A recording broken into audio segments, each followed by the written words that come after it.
Hello everyone, আসসালামু আলাইকুম। আজকে একটা আমি ছোট্ট রান্নার রেসিপি নিয়ে হাজির হলাম। রেসিপিটি হলো যেটা আমাদের বাঙালির অনেকেরই প্রিয় খাবার, বড় ডাল দিয়া মুরগির ভুনা। তা আমি অতি ফার্স্টে ডালটা ধুইয়া পানি দিয়ে চুলায় বসাই দিলাম। তারপরে আমি এদিকে ডালটা একটু সিদ্ধ, আমি পেঁয়াজ, রসুন, আদা এটি সিল্লা ব্লেন্ডার করে নিব, যেহেতু আমার মশলা সব গুঁড়া করা আছে। আমার এটি সেল হয়ে গেছে, আমি একটু দইয়া ব্লেন্ডার করে নেব। এক হাত দিয়ে ভিডিও করি, এক হাত দিয়ে কাজ করি, সেই কারণে সব কিছু স্পষ্ট দেখা যায় না, একটু প্রবলেম হয়। তা কিছু করার নাই, যদি ইউটিউবে সফলতা আহে তাহলে ভালো করিয়া করার চেষ্টা করবো। তো আমার সব কিছু কুচাইন হয়ে গেছে, আমি এটি ব্লেন্ডার করবো। এদিকে ডালটা বলকাই আইছে, উপর দিয়ে ফেনাটা সেঁকে নিলাম।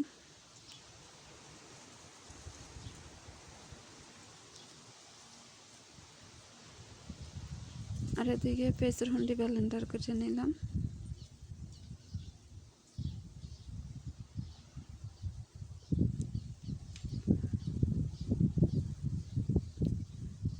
এদিকে আমার পেঁয়াজের ব্লেন্ডার করা হয়ে গেছে।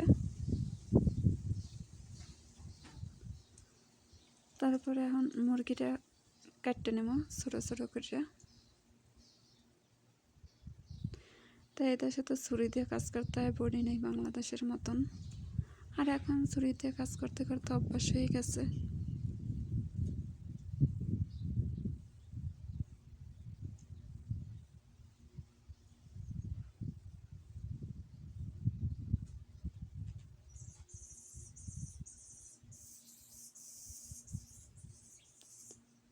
উপরের চামড়াটা খুললে নেব, যেহেতু বাংলাদেশে আমরা অনেকেই চামড়া খাই, পছন্দ করি, কিন্তু এই দেশে চামড়াটা যেহেতু সেঁকা যায় না চুলায়, ওই কারণে খাওয়া সম্ভব না, পশম থাকে। মুরগিটি ধুইয়া নেব গোস্ত।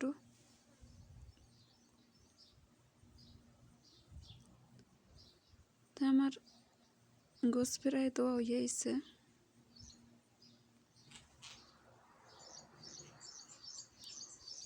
আমার গোস্ত দেওয়া শেষ।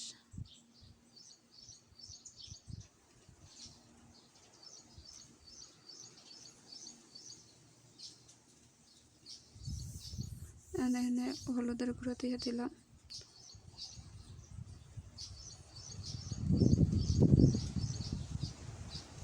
তারপরে মরিচের গুঁড়া,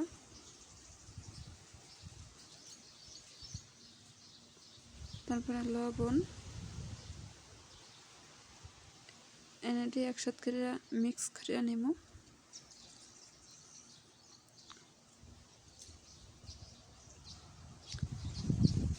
মিক্স করে হয়ে গেছে, চুলায় কড়াইটা বসাই দিলাম মুরগিটা ভাজার জন্য।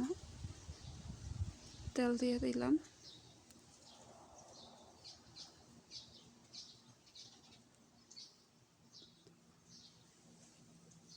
আর মুরগিটা ভাজতে আসি, এক এক করে সব দিয়ে দিলাম, দিয়ে ঢাকনা দিয়ে দিলাম, নাইলে ওরা কইবে গন্ধ করে। কারণ এরা এই মুরগি ভাজা, মাছ ভাজা এই গন্ধটা নিতে পারে না। হলুদ মরিচ কষান, তাই ডাইকে দিলাম যাতে গন্ধটা কম আসে। আর এদিকে হলুদ মরিচ মশলা সব কিছু গুছিয়ে নিলাম, যেহেতু আমি একলা মানুষের রান্ধন, তেমন হলুদ মরিচ নেই না, আর মরিচটা আমি কম খাই। এদিকে ডালটা সিদ্ধ হয়ে গেছে আমার, ডালটা একটা বান্ডে বাড়িয়ে নেব, তারপরে এই কড়াইটাই রান্না করবো।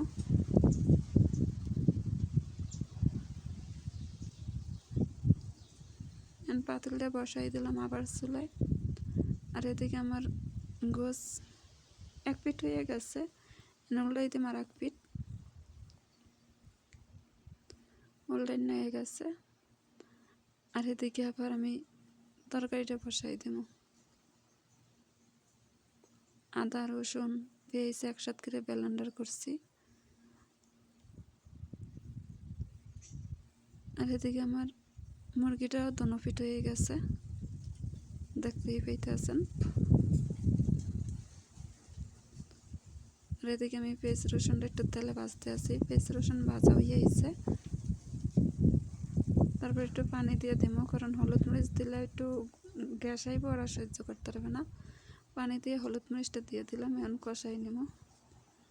দেখতেই পেয়েছেন আমার হলুদ মরিচটা কষানো হয়ে গেছে, উপরে তেল জেগে গেছে। এখন ডালটা দিয়ে দিলাম, ডালটা একটু কষাই নেব।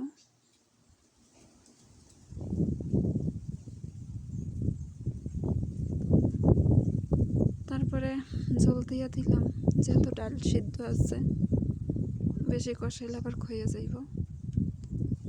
ঢাকনা দিয়ে এখন একটু জাল করিয়ে নিলাম। দেখতেই পেয়েছেন আমার ডালটা হয়ে গেছে। এখন মুরগিটা দিয়ে দিব, যে মুরগিটা বাজিয়ে রাখছি। এখন এটারে 5 মিনিটের মতন জাল দিম, যেহেতু আমার ডাল সিদ্ধ মুরগি ভাজা, বেশি চাল লাগবে না।